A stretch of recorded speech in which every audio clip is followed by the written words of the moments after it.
Many of us are following every detail of the shooting in Maine that killed 18 people, and the search for the suspects still underway. What we were talking about, some people may find it difficult to navigate their own feelings through this tragedy. And joining us now with some advice is Dr. Alexandra Stratyner, a psychologist. So we're all trying to process, we've got the war already, and now we have this shooting, this gunman. He's out there.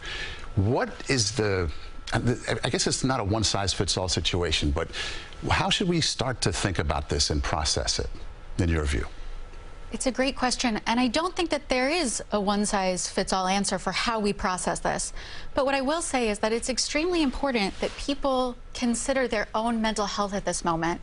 At a moment like this, it's very common for people to feel like, how can I put myself first when all of these things are happening in the world, when people are getting hurt? It's extremely important to think about your own self-care. What are you doing to decompress?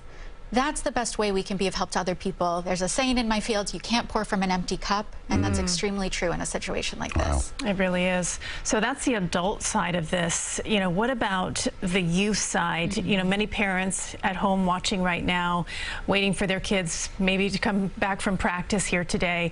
And more details about the story are coming out publicly, particularly the fact that there was a youth bowling league, at one of the facilities where the shooting took place. We've had to talk about this with our children before. How do we then restart that conversation?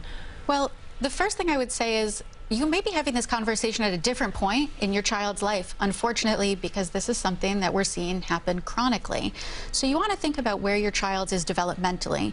For children under 7, you really want to turn the television off. You might not want me to say that, I apologize, but when kids are home, you want to turn the news off in front of little kids. They may not understand that they are not in immediate danger because of where they are in terms of their cognitive development. For older kids, 8 to 12, you want to monitor and have conversations. And for our teenagers, we know it's very hard to monitor. They're on their phones. They're very interested in finding out what's going on in the world.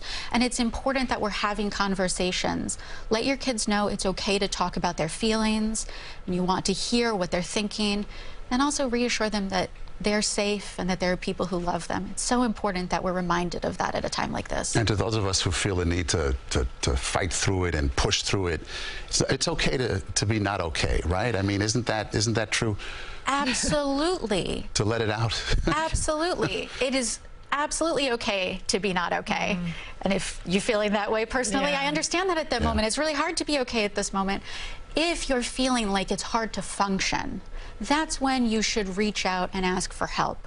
There are mental health professionals. We are talking to the people that we work with every day about what's going on in the world. That is a valid reason to seek help. Absolutely. Dr. Stratyner, you talked about some great points, and certainly that will all sink in for us and also our viewers. We appreciate you being here. Thank you for having me. Thank you so much. Appreciate it.